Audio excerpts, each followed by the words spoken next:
Akkam jirtu nagaa keessanii har'ammoo viidiyoo kanaan chapter 2 sensation and perception waliin ilaalla. Sensation maalidha? Perception maalidha kan jedhu jechuudha. Mee suuraa kana ilaalaa. Suuraa kana gaafa ilaaltanu asitti akkaataa garaa garaatiin suuraa kana yeroo ilaaltan fudhachuu dandeessu jechuudha. Inni jalqabaa jaarsa tokko jaartiin tokko gara kanaan taa'arti, inni lammaffaa immoo jaarsi biraa immoo gara kanaan ol ilaalaa jiru jechuudha asii achi. Isheen tokko akkas ilaalaa jirti, isheen tokko immoo akkas ilaalaa jira jechuudha inni tokko immoo. Okay, kun akka tokkottidha jechuudha. Karaa garaa garaatiin ilaaluu dandeessu jechuudha. Inni lammaffaan immoo geeba yookiin waancaatu jira jechuudha. Kun akkasitiin jechuudha ilaala. Kun geeba yookaan waancaadha jechuudha. Okay, malee nama wanti jedhamu kun as hin jiru jechuudha. Inni kan biraan immoo ilaala asamma maaltu jira? Kunaas dubartii wayii as keessa taa'aa jirti jechuudha. Akka holqa wayii keessa jechuudha. As immoo jaarsi wayii taa'aa jira jechuudha. As immoo waan baay'ee jechuudha. Perception sensation maal akka ta'ee fi akkaataa nuti haalota kana yookaan immoo fakkiiwwan kanatti fuune kun maalidha? Akkamittiin jijjiirraan kun uumame? Akkamittiin percept goona? Akkamittiin fudhannee jennaan? Akkamittiin hiiknee jennaan kan jedhu boqonnaa kana keessatti dhimma kanaan kan wallaallatu baay'inaan waliin ilaallaa jechuudha. Okay, as keessatti kan waliin ilaallu akkuma isiniin jedhee isa kanaan wal qabatudha. Meaning of sensation and perception ilaalaasti. Meaning isaanii yookaan sensation maalidha? And perception immoo maalidha kan jedhu jechuudha. Kana dura have you heard a saying of saying like jechoota akkasii dhageessanii beektu isin akkamidha fakkeenyaaf you watch but you don't ilaalta garuu nagartu kan jedhu jechoota akkasii jechuudha. Hin dhageessa garuu immoo that hin dhageenye akka jechuudha. Touch but you don't grasp hin tuqxa garuu hin qabanne akka jechoonni kuni kanaa wajjin wal qabatu jechuudha. Okay, which one do you think refers to sensation and which one refers to perception? Kana keessaa fakkeenya hamma watch but you don't see. Watch gochuun yookaan ilaaluun perceptionidha moo sensationidha? See kamtu keessaa perceptionidha kamtu keessaa sensationidha kan jedhu ilaaluu danda'u qabna kan jedhu hubachuu danda'u qabna jechuudha. As keessaa watch yeroo jennu it sense gochaa irra kallattii aanfuu jechuudha. Perception immoo hiikatti kennudha. Siidha arguudha jechuudha. Arguummaadha hiikatti kennudha. That's perception jechuudha. Kanaafuu sensation asumarraa hubadhaa. Sensation jechuun wanta addunyaa alarra jiru. Naannoo ala keenyarra kan jiru jechuudha. Kallattii aan seensi gochuun kallattii aan gara keessootti fuuchuu qofaadha jechuudha inni kun. Okay? Arguun garuu maal akka inni ta'e hiikatti kennuun ammoo maalidha jechuudha? Perceptionidha jechuudha. Perceptionii maalidha? Hiikatti kennuudha jechuudha. That means brainiin hiikatti kenna yookaan sammuun hiikatti kenna jechuudha. Akkasuma hear yeroo goonu seensi gochaa irra. Seensi gochaa irra jechuun kallattii waan sana fudhachaa irra jechuudha. Hiikaatti hin kennine maal hin jenne jechuudha. Saawundii sana kallattii aan fuuchuudha jechuudha. Okay? Fakkeenyaaf saawundiiwwan baay'ee dhageenya miti saawundiiwwan kana keessaa immoo hiikatti kennee sammuun keenya kana jechaa irra innee kan dhaggeeffannu listen kan goonu immoo dhaggeeffachuun sun immoo perceptionidha jechuudha. Okay. Asitti boqonnaa kana keessatti termiiwwan bu'uuraa baay'inaan ilaallu stimulusii, responsii, sensation, transduction, perception, psychophysics kan jedhu jechoota sirriitti itti fayyadamnudha jechuudha. Sensation and perceptionidhaa fi ilaalaa asitti stimulus kan jennu stimulus energyidha. Stimulus kan jennu wanta alarra jiru tokko fakkeenyaaf light ta'uu danda'a, soundii ta'uu danda'a, smelii ta'uu danda'a. Ifi nuyi bakkeerraa agarru ija keenyaan agarra miti ifa stimulusidha jechuudha ifti sun. Soundiin sagaleedha. Sagalee maal goona? Sagaleen wanta nuyi ilaallu tokkodha. Dhiifama dhaggeeffannudha. Wanti nuyi dhaggeeffannu sun maalidha jechuudha? Alarra kan jiru sun it is what? It is stimulusidha jechuudha. Kanaaf stimulus jechuun ergaa yookaan wanta alarraa qaamni miira keenyaa fuudhu tokkodha jechuudha. Okay? Smeeliin fakkeenyaaf akkasuma kun isaan kun stimulusidha jechuudha. Stimulus energy warra jennudha. Sensory receptor kan jennu immoo receptorootadha jechuudha. Soundii kana wantoota kana kan nuuf fudhannudha jechuudha. Okay? Asitti ilaalaa sensory receptor jedhee. Sensory receptor kan jennu wantoota kana fakkeenyaaf laayitii kan laalu resept kan godhu eenyunni aayidha. Saawundii kan fuudhu eenyunni iiriidha gurra jechuudha. Smeelii yookaan immoo fooliiwwan garaagaraa kan fuudhu nooziidha jechuudha. Yookaan funyaan keenyadha jechuudha. Kanaafuu wantoonni stimulusii kana fuudhanu wantoonni stimulusii kana grasp gochuudhaaf qabachuudhaan nu fayyadanu sensory receptor jennee wantoota waamnudha jechuudha. Kana booda immoo neural impulse. Neural impulse jechuun immoo maalidha? Impulse jechuun akka elektirikiitti fudhachuu dandeessu. Neural impulse asitti erga fuudhee ka'e sensory receptor yookaan fakkeenyaaf sensory receptor keessaa ijji erga laayitii fuudhee ka'eeti gara sammuutti erga. Okay? Gara sammuutti erga jechuudha. Gara sammuutti erga laala asitti transportationiitu barbaachisaa ga'a. Fakkeenyaaf Finfinnee irraa kaasanii gara Jimmaa deemuu barbaadan asitti maal jechuudha? Iddoon kun transportationiitu barbaachisaa as keessa jechuudha. That means sirna geejjibaa jechuudha. Kanaafuu neural impulse geejjibadha jechuudha. Kan fuudhee deemudha jechuudha. Brain irra gaafa geenyu visualidha. Visualii ta'a. Asitti laayitiin as ta'e visualii ta'e jechuudha.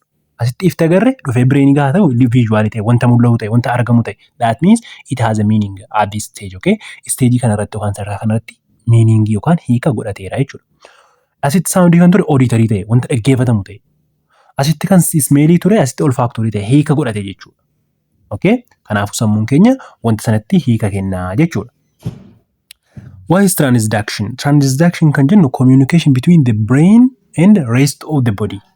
Transductioniin communication yookaan walitti dhufeenya sammuu keenyaa fi qaamota biraa hafan jechuudha. Between different regions of the brain. Okay? Occurs via neuroniyaan kan argamu jechuudha. Fakkeenyaaf ija keenya jira miti. Ija keenyaa fi sammuu keenya gidduu hariiroon jiru transductioniidha jechuudha. Ija keenyaaf harka keenya gidduu. Fakkeenyaaf harka keenya yoo waan gubu tokko qabne harka keenya akka raafuu nu ajaja sammuun keenya jechuudha.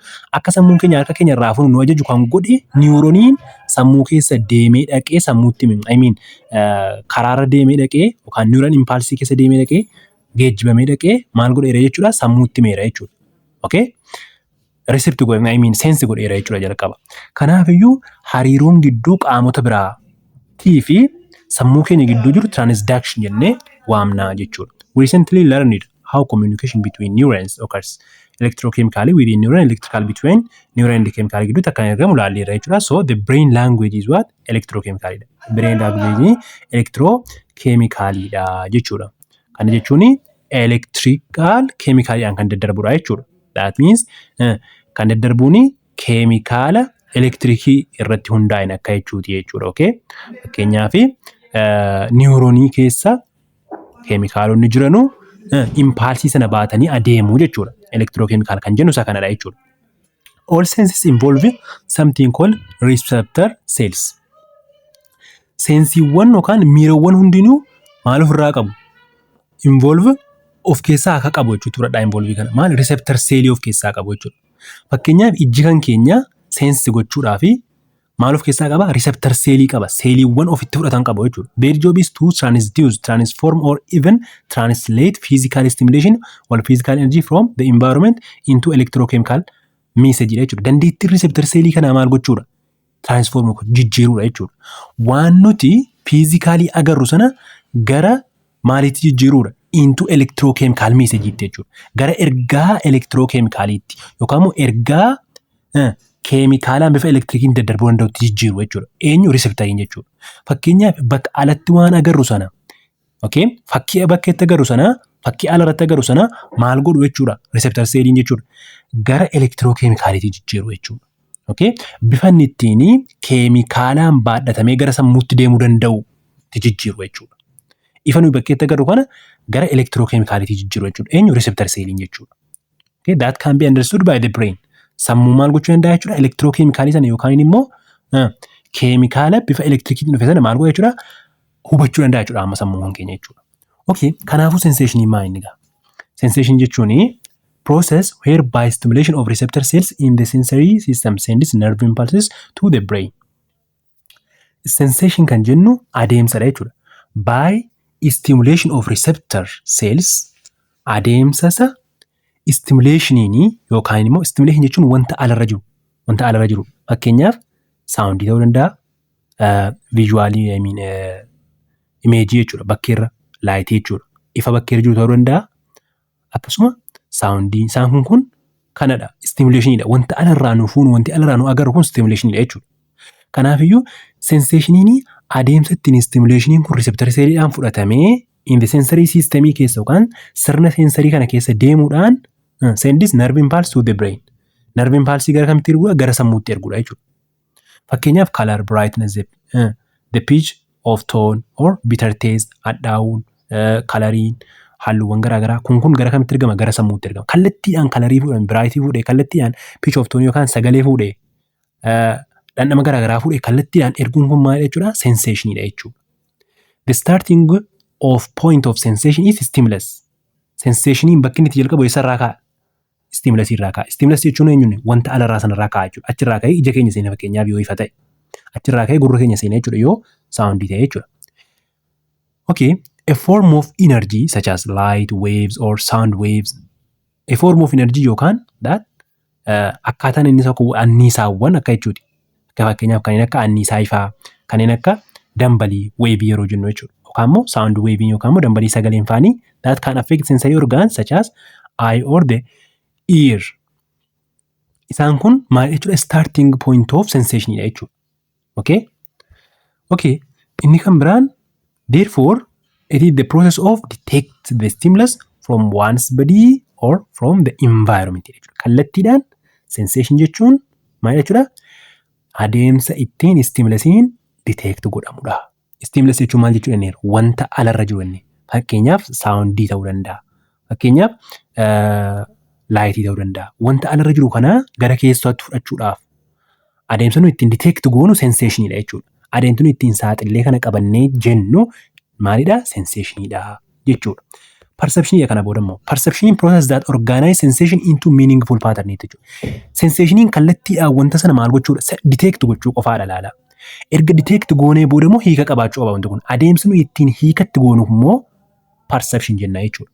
Process by which the brain selects, organizes and interprets this sensation. Sensation kana wanta detect goone kana ifa detect goone sound detect goone kana gaafa hiika itti kenninee jennu kun maal ta'a jechuudha? Sensationiin sun hiika godhate jechuudha. Adeemsi sensationiin kun ittiin hiika godhate ammoo perceptionii ta'a jechuudha.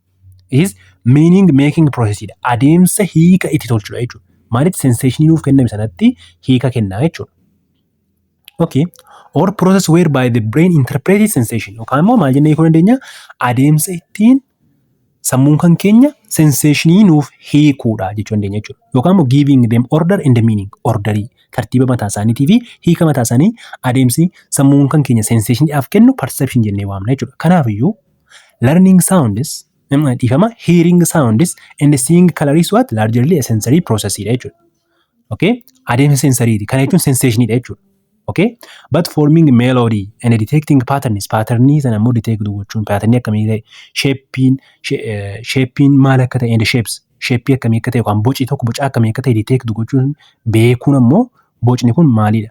Laala gaafa laaltanu boca sana roga sadeedha roga afuridha jettanii sammuu keessanii hiika itti kennaa jirtu jechuudha. Sammuu keessanii hiika itti kennuun sun perceptual processidha. It is what? The process of giving meaning hiika itti kennuudha jechuudha. To what? To sensation or to what we sense from our environment. Environment kan keenya irraa waan sensi goonuuf hiika adeemsi ittiin kenninu process perceptionidha jechuudha dhiifama. Hundaafuu gabaabsinee bifa kanaan ilaaluu dandeenya. Amma viidiyoo biraatii walitti deebinutti nagaan naaf tura.